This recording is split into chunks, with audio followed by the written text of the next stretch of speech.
उनको आप अपनी कॉपी में नोट डाउन कर सकते हैं।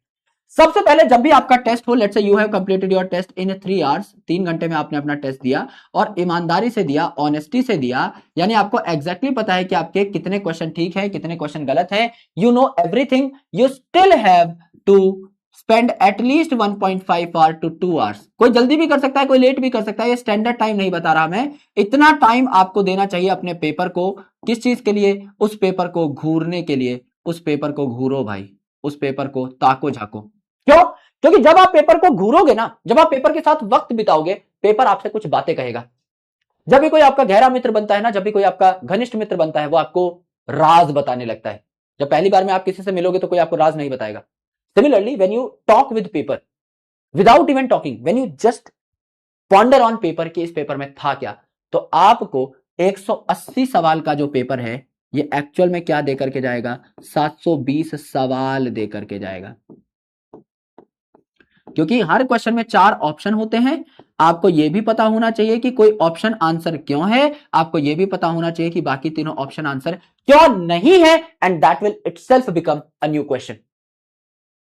कई बार ऐसा होता है कि कोई सवाल आपका निकल गया, कोई सवाल आपने कर लिया, लेकिन आपको कोई चीज नहीं पता। For example, let me frame a question over here. इनमें से कौन सी चीज ऐसी है जो एनिमल सेल डिवीजन में हेल्प करती है? Alright, the options are centriole, the option 2 is ribosome, option 3 is Golgi body, या option 4 is liposome।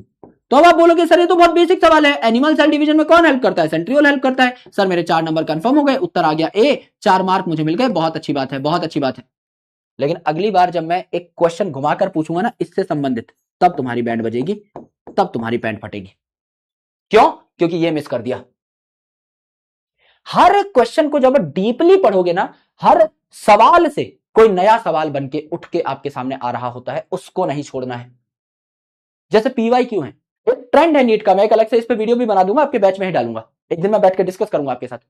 कई बार ऐसा हुआ है 2013 से 2026 तक के पेपर सॉल्व करना, कि कोई सवाल ऐसा है जिसका ऑप्शन अगले 1-2 साल में क्वेश्चन बन के आ गया। ये आपने नोटिस भी किया होगा, if you have solved the PYQs very very very finally. अगर आप इस पैटर्न को नोटिस कर पाए हो, एक बार दिल भेजो।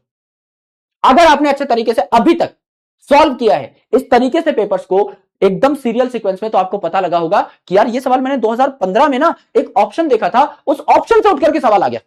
यह बहुत बार होता है, and that is how you need to supplement your notes. कि कोई क्वेश्चन ऐसा आ गया जो एनसीईआरटी में था ही नहीं, समझो डाइनिन प्रोटीन वाला सवाल आ गया, तो घबरा जाओगे। लेकिन मेरे भाई अब अगली बार जब वो सवाल आएगा तो बाकी बंधु घबराएंगे, बाकी बच्चे घबराएंगे, आप नहीं घबराओगे। क्यों? क्योंकि आपने अपने नोट्स में ऐड कर लिया है। तो अपने नोट्स को हमेशा पावरफुल बनाते रहो, उसमें स्टिकी नोट्स ऐड करते रहो, उसमें अलग से फर्रे ऐड करते रहो, शीट्स बना लो, 3-4 शीट्स बना लो, स्टेपल करके हर चैप्टर के बीच में डाल लिया करो। एनसीईआरटी से एडिशनल पॉइंट्स जो भी हैं, जो टेस्ट सीरीज से आपको मिले, जो मेरी डीपीपी से आपको मिले, जो क्लास में आपको मिले, एडिशनल जितने पॉइंट्स है सारे लिखते चले जाओ, so that your notes can become powerful.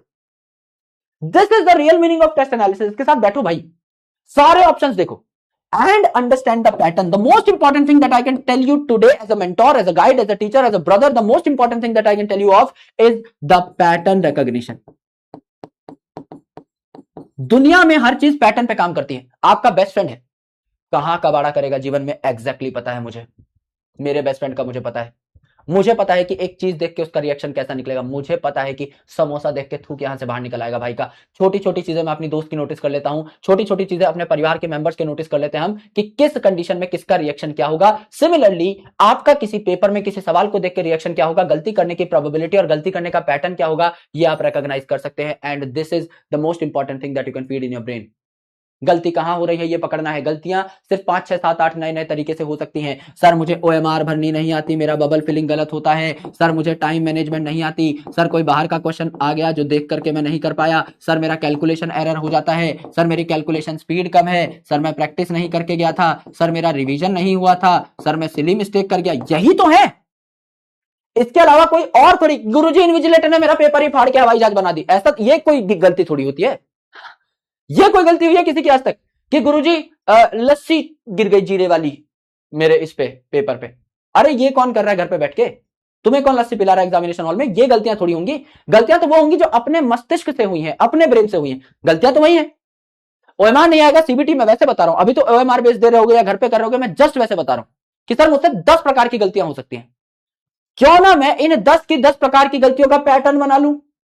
पहला क्वेश्चन मैंने देखा, गुरुजी मेरा सही हुआ, सारे ऑप्शन भी मुझे पता है, किस ऑप्शन को कैसे एलिमिनेट किया वो भी मुझे पता है। This is a 100% short question, किसी भी तरीके से आएगा मैं कर दूंगा, इस सवाल को छोड़ो। दूसरा क्वेश्चन मैंने देखा, इसमें एक ऑप्शन मुझे नया मिला सर, ये मैंने ऐड कर लिया अपने नोट्स में, ये भी अब डन हो गया। तीसरा क्वेश्चन, इसमें दो चीजों में मैं सर फंस गया। सेंट्रियोल सेंट्रोसोम लिखा हुआ था सर, मैं फंस गया। समझ लो कोई भी सवाल था जिसका आंसर था सेंट्रियोल, आप सेंट्रोसोम और सेंट्रियोल में कंफ्यूज हो गए। यहां मुझे रिवीजन चाहिए तो आप लिखोगे एनालिसिस में लैक ऑफ रिवीजन, दो एक जैसी दिखने वाली टर्म्स में मैं फंसा। सर बात समझ में आई। Similarly there are many more things, many more patterns. आपको पता लगेगा जब आप 4 5 6 टेस्ट दे लोगे ना, आपको पता लग जाएगा आपकी गलती का पैटर्न क्या है। उसमें से एक एक गलती को उठाओ, उस गलती को अगले 2 3 टेस्ट में सुधारो, 10 नंबर बढ़ेगा। अगली गलती पकड़ो सुधारो, 10 नंबर बढ़ेगा। अगली गलती पकड़ो सुधारो, 10 नंबर बढ़ेगा। हर 2 2 3 3 टेस्ट में एक एक गलती सुधारते जा रहे हो, 10 10 नंबर बढ़ते जा रहे हैं। एकदम से नंबर नहीं बढ़ते, आगे जब 20 30 40 50 टेस्ट दोगे पेशेंस के साथ, एक अच्छे डिटर्मिनेशन के साथ, ग्रेजुअल ग्रोथ जब चाहोगे तब नंबर बढ़ेंगे भाई, एक दिन में नहीं बढ़ते नंबर। यही सबसे बड़ी प्रॉब्लम है कि बच्चे बीच में ही टूट जाते हैं, बीच राह में ही टूट जाते हैं, क्योंकि उन्हें लगता है कि नंबर बढ़ाना तो एकदम बाएं हाथ का खेल है मेरे, मैं तो यूं चुटकी बजाऊंगा यूं नंबर बढ़ जाएंगे। ऐसा नहीं होता। आपको तैयारी के लिए 1 साल दी है, आपको इस चीज को पेशेंस के साथ, बहुत विवेक के साथ लेके चलना है भाई, तब काम चलेगा, अदरवाइज नहीं हो पाएगा भाई आपसे। समझो, ये गलतियां जो आप करोगे अभी नवंबर दिसंबर में, वो मैं आपको आज बता दे रहा हूं, इसीलिए मैं कह रहा हूं इन सारी चीजों को नोट करना मेरे भाई। इस वीडियो को दोबारा से देखना, अगर आप मेरे अच्छे दोस्त हो, मेरे अच्छे भाई हो, मेरी अच्छी बहन हो, आराम से इस बात को जो मैं अभी कह रहा हूं ना, टेस्ट एनालिसिस जब से मैंने लिखना स्टार्ट किया, इसको दोबारा से देखना और इसको समझना कि वीपू भाई क्या कह रहे हैं, और देखना आप में से कई लोग जो सीरियल ड्रॉपर्स होंगे वो गलती कर चुके हैं। क्योंकि हमें क्या लगता है, we are very inquisitive for the results. हम ना बहुत जल्दबाजी करते हैं कि रिजल्ट मुझे झटपट मिल जाए, नहीं होता भाई ऐसा। क्यों होगा ऐसा बताओ। एक चीज जिसको टाइम लगता है, बिल गेट्स भाई अरबपति आदमी है भाई, जो कुदरत के नियम है वो तो उतना ही, अगर वो भी अपना बच्चा पैदा करेगा 9 महीने में ही कर पाएगा ना, कुदरत के नियम थोड़ी बदल जाएंगे, किसी के लिए कितना ही पैसा हो, कितना ही रिसोर्स हो, कुछ नहीं बदलता। If a thing takes that much time, it will definitely take that much time, this is a serial truth, इसको आप बदल ही नहीं सकते, कोई कहीं का इंसान आ जाए। अगर प्रोग्रेस वक्त लेती है, वो प्रोग्रेस टिकती है, वो प्रोग्रेस आपको महान बनाती है, क्योंकि वो आपकी हैबिट का पार्ट बनती है। उसे हैबिट का पार्ट बनाओ, जो चीज जितना वक्त मांगती है उसे उतना वक्त दो, यही तो गेम है, यही तो गेम है भाई। जो बीच में टूटा वो पहुंचा ही नहीं मंजिल तक, घर से भी निकल पड़ा, मंजिल पे भी नहीं पहुंचा, बीच में ही टंगा रह गया। अब घर भी उतनी ही दूर है, मंजिल भी उतनी दूर है, पर भाई को पता ही नहीं है कि मंजिल आखिर कितनी दूर है, इसीलिए उल्टे पांव भाग गया घर की तरफ। उतना ही इधर भागता तो खेल जीत जाता, पर एग्जैक्टली हमें पता ही नहीं है डायमेंशनली कि कौन सी चीज कितनी दूर है और हमारे लिए कितना बड़ा रिवॉर्ड इंतजार कर रहा है। इसलिए मैं बता रहा हूं, सारे काम हो जाते हैं, अच्छे से तैयारी हो जाती है, करनी है बस ईमानदारी से, टूटना नहीं है। मैं बता रहा हूं मंजिल कितनी दूर है, मैं एग्जैक्टली बता सकता हूं तुम्हारी मंजिल कितनी दूर है। तुम्हारी मंजिल मोटा मोटा मान के चलो बहुत अच्छे तरीके से 50 टेस्ट दूर है, अगर आप इतनी देर का एनालिसिस कर लेते हो ना।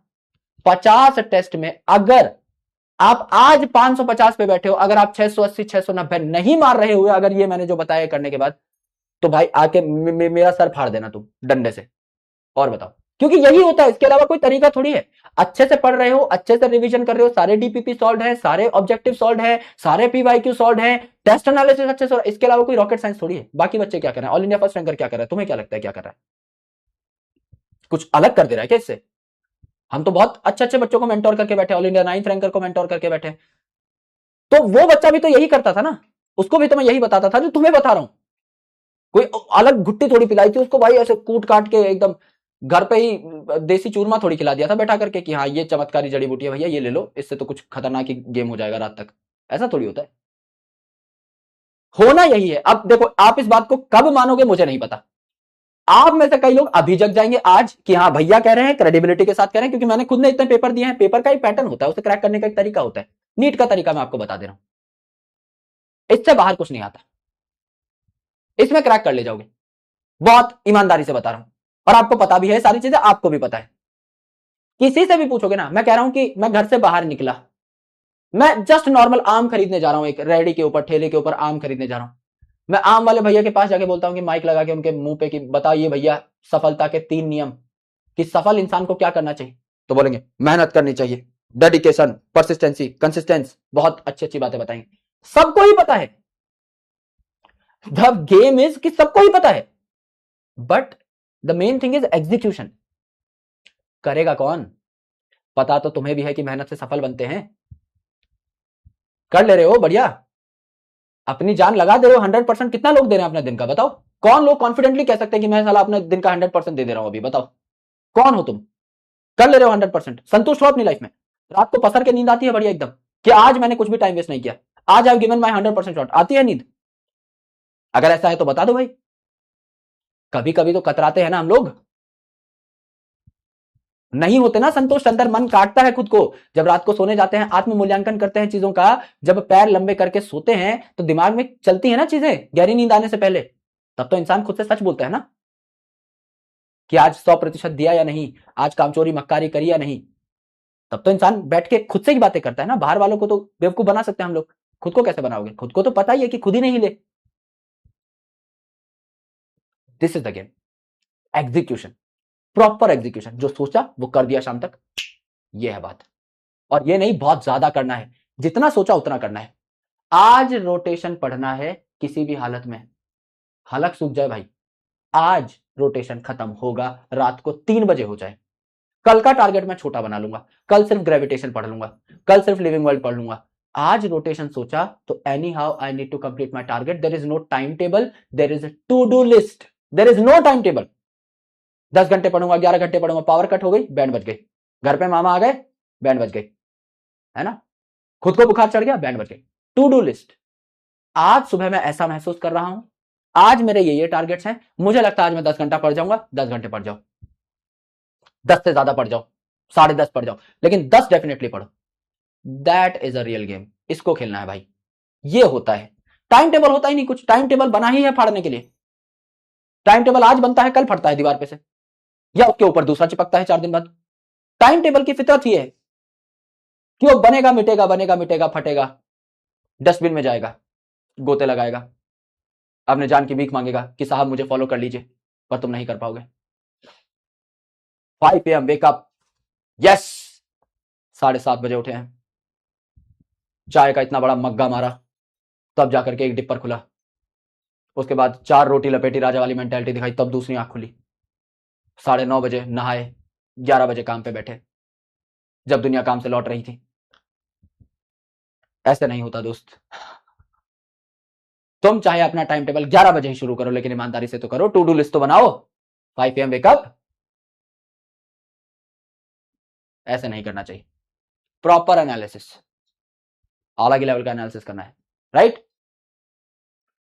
इसको लिख लेना भाई, ये बहुत गहरी चीज है, थोड़ा